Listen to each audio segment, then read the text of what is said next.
Hello everyone, কেমন আছে সবাই? অনেক অনেক দিন পর আবারও চলে আসলাম একটা ব্লগ নিয়ে। অলস কাকে বলে সেটা বুঝতেই পারবে। এটা ছিল হলো 7ই সেপ্টেম্বরের একটা ভিডিও। আমরা দুজন মিলে গিয়েছিলাম একটু ঘুরতে পাহাড়ে। তো প্রায় যেখানে যাচ্ছি সেখানে অনেকটাই দূর। তো আস্তে আস্তে দুজন মিলে যাচ্ছিলাম। তারপরে এই তো পাহাড়েরই একটা দোকানে এসে একটু মোমো খেয়েছিলাম, একটু চা খেয়েছিলাম। যাই হোক, চাটা আর দেখানো হয়নি, চাটা আমি খাইনি, ও খেয়েছিল। তো চাটা সেভাবে আর দেখানো হলো না, মোমোটাই দেখালাম। তো দুজন মিলে খেয়ে দিয়ে আবারও বেরিয়ে পড়েছিলাম যেখানে যাচ্ছি সেটার উদ্দেশ্যে। যাই হোক, কতদূর যাওয়া যায় আগে সেটা ভাবছিলাম। রাস্তার অবস্থা দেখেছো, কিচ্ছু দেখা যাচ্ছিল না। যাই হোক, আমরা দুজনে গল্প করতে করতে অনেকটা দূরই পৌঁছে গেছিলাম। গল্প করছিলাম আর দুজন মিলে যাচ্ছিলাম গান শুনতে শুনতে। আর ওয়েদারটা এত সুন্দর লাগছিল, বলার মতো নয়। কিন্তু যেহেতু আমরা বাইকে আছি তাই একটু ভয় লাগছিল। কিন্তু পাহাড়ের রাস্তায় বাইকে যেতে আমার খুবই ভালো লাগে, মানে খুবই ভালো লাগে। যাই হোক, দুজন মিলে গান শুনতে শুনতে, মজা করতে করতে, গল্প করতে করতে আমরা দুজন মিলে চলছি পাহাড়ের রাস্তাতে। এত ভালো লাগছিল না, বলার মতো নয় সত্যিকারের। এই এই দুজন মিলে যে যাচ্ছিলাম, এটা একটা ফিলিং, খুব সুন্দর ফিলিং হচ্ছিল। এদিকে পাহাড়, এদিকে মেঘ ভাসছে রাস্তা দিয়ে, এত সুন্দর লাগছিল না, কি বলবো। গল্প তো ঠিকই করছিলাম, কিন্তু ভাবছিলাম যেই জায়গায় যাব সেই জায়গাটায় যেতে পারবো কি। যেটা প্ল্যান করে এসেছি আমরা আজকে যেই জায়গাটায় যাব, দুজন মিলে গল্প করছিলাম যে ওয়েদারের অবস্থা। যাই হোক, ও বললো চলো যাই, যতদূর যাওয়া যায় দেখি কতটা যাওয়া যায়। ওয়েদারটা দেখতেই পাচ্ছ। আর সারাটা রাস্তা দুজনেই রেনকোট পরে কাটিয়েছি। এদিকে বৃষ্টি প্রচণ্ড, আর এখন একটু কমেছে, কিন্তু রেনকোট খুললে কী হবে, যখন তখন বৃষ্টি নেমে যাচ্ছে, করার কিছু নেই। রেনকোট তো খোলাই যাবে না। ও আমার রেনকোট খুলতে দিচ্ছিল না। একটাও রাস্তায় দাঁড়িয়ে, একটাও ফটো ভিডিও কিছুই করিনি, একদম মেন জায়গায় গিয়েই করবো সেই কথাই ও বলছিল। দুজনে গান শুনতে শুনতে ভালোই দূর পৌঁছে গেছি। আর এইদিকে দেখো, এই যে এই রাস্তাটা আমার এত ভালো লাগে, কিন্তু কি বলবো, যতবারই আসি পুরো মেঘগুলো ভাসতে থাকে, সেই কারণে ভিডিও ভালো মতো করতে পারি না। যদি আকাশটা পরিষ্কার থাকতো না, তাহলে ভিডিওটাতে গাছগুলো খুব সুন্দর দেখা যেত। আর খুবই ভালো লাগে আমার এই রাস্তাটা সামনে থেকে। সামনের ফিলিংটা একটা আলাদাই, মোবাইলে একদমই বোঝাই যায় না। মোবাইলে সামনে থেকে যা লাগে না, একটা আলাদাই সুন্দর সত্যি। পাহাড় একটা আলাদাই সৌন্দর্য, তাই না? পাহাড় এত ভালো লাগে, 100%-এর মধ্যে 90% লোকেরই পাহাড়ও ভালো লাগে, তাই না? এত সুন্দর লাগছে না, দারুণ লাগছিল। জাস্ট ফিলিংটাই অন্যরকম হচ্ছিল যেতে যেতে। দুজন মিলে গান শুনছিলাম আর যাচ্ছিলাম, আর আরেকটা আলাদা ধরনের ফিলিং হচ্ছিল আমাদের। দেখতেই পাচ্ছ কি সুন্দর লাগছে না রাস্তাটা। কিন্তু একটাই প্রবলেম হচ্ছিল, বাইক চালাতে একটু অসুবিধা হচ্ছিল, কারণ দেখা যাচ্ছিল না, সেই কারণে।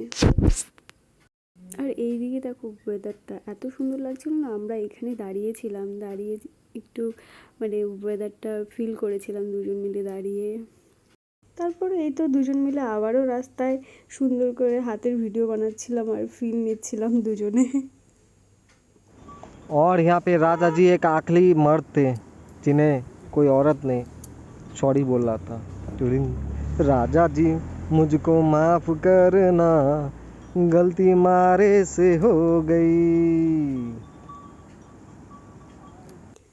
শুনলে কার বলো তো ভয়েসটা? আমার বরের। ওর খুবই একটা খুব মজা হচ্ছিল, তো সেই কারণে ওর একটা আলাদাই ফিল হচ্ছিল, তো সেই কারণে বাইকটা দাঁড় করিয়ে ও ভিডিও বানিয়েছিল। আর এই তো এইদিকে দেখো, এই ডগিটার সাথে আমরা একটু খেলছিলাম দুজন মিলে, একটু এখানে রেস্ট নিয়েছিলাম। তো দুজন মিলে হাঁপিয়ে গেছিলাম, আমি হাঁপাইনি, আমার বর হাঁপিয়ে গেছিলো। তারপরে এই তো শুরু হলো এই যে এক যাত্রা বলতে পারো। এখানে পুরো রাস্তা আমাকে বকা খেতে খেতে যেতে হয়েছে। ও যেতে চায়নি, আমি বলছিলাম না, আমি ওখানে যাবই যাব। রাস্তার অবস্থা দেখেছো, এত খারাপ অবস্থা না, মোবাইলে তো বোঝা যাচ্ছে না, এপার ওপার হলেই স্লিপ খেয়ে পড়ে যাবো, এরকম অবস্থা হয়ে যাচ্ছে।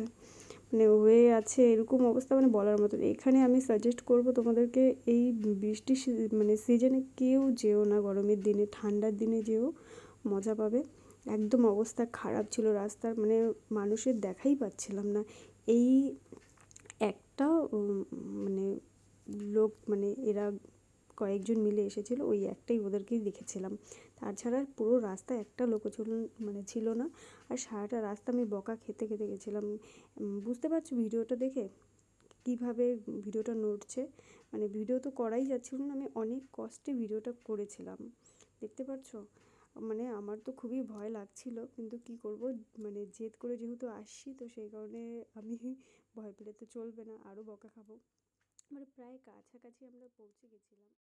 আর এইদিকে দেখো, সাইডে অনেক হোমস্টে আছে, সুন্দর সুন্দর এখন হয়েছে, নতুন নতুন অনেক হোমস্টে, আগে ছিল না সেভাবে, এখন খুব সুন্দর সুন্দর হোমস্টে হয়েছে। তোমরা চাইলে এখানে হোমস্টেগুলোতে এসে থাকতে পারো, খুবই সুন্দর হোমস্টেগুলো। আর এই তো মেন জায়গায় এসে পৌঁছে গেছি, আর সেটা আমাদের সার্থক হলো, এসে মন ভরে গেল, মানে বলার মতো নয়। আমার বর এখানে এসেছিল আগে একবার, আমি কখনো আসিনি, আজ মানে এবার প্রথম ফার্স্ট।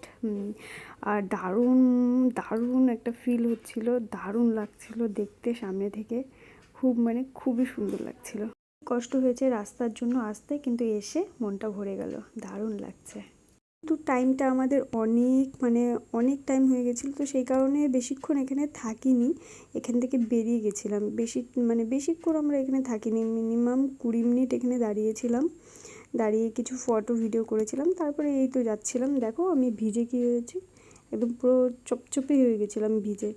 আর এই জায়গাটা দিয়ে ওঠা এত কষ্টকর, মানে বলার মতো নয়। যারা না মোটা একটু হেলদি আছো, তারা এই জায়গাটা যদি নিচে নামো না, আর মনে হয় না উঠতে পারবে। আমারই মানে প্রচণ্ড পরিমাণে কষ্ট হচ্ছিল। তোমরা দেখো রাস্তাটার খুব অবস্থা, আমার গলার ভয়েসটা শুনে বুঝতে পারছো, আমার ভয়েসটা একটু শোনো তোমরা। যে রাস্তার অবস্থা কতটা কষ্ট লাগছিল, সেই মানে খারাপ, বলার বাইরে। আমি তো দাঁড়িয়ে অনেক কষ্ট পড়েছিলাম, হয় হাঁপিয়ে উঠতে। গেছিলাম, বর আমাকে বাপরে, বলছিল কিচ্ছু হবে না, ওঠো ওঠো। তারপরে এই তো উপরে এসে একটু ম্যাগি খেয়েছিলাম, তারপর সেখান থেকে বেরিয়ে গেছিলাম। তাই না, আর কোনো ক্লিপ নেওয়া হয়নি, অনেক রাত হয়ে গিয়েছিলো। তো এখন বানাহাটে পৌঁছেছি, বাজে 9:30, 9:30টার দিকে আমরা পৌঁছেছি। আর এখন ভাবলাম আর বাড়ি গিয়ে রান্নার ঝামেলা করবো না, তো সেই কারণে রেস্টুরেন্টে এসে একটু খাওয়া দাওয়া করেছিলাম দুজন মিলে। অনেকটা টায়ার্ড, আমাদের মুখটা দেখেই বুঝতে পারছো। আর এই বিরিয়ানি নিয়েছিলাম, তারপরে দুজন মিলে খাওয়া দাওয়া করে আস্তে ধীরে ওখান থেকে বেরিয়ে পড়েছিলাম। তো ব্লগটা এতটুকুই, কেমন লাগলো অবশ্যই জানাবে। দেখা হচ্ছে তোমাদের সাথে নেক্সট ব্লগে। সবাই ভালো থেকো, সুস্থ থেকো। আজকের মতো টাটা, বাই সবাইকে,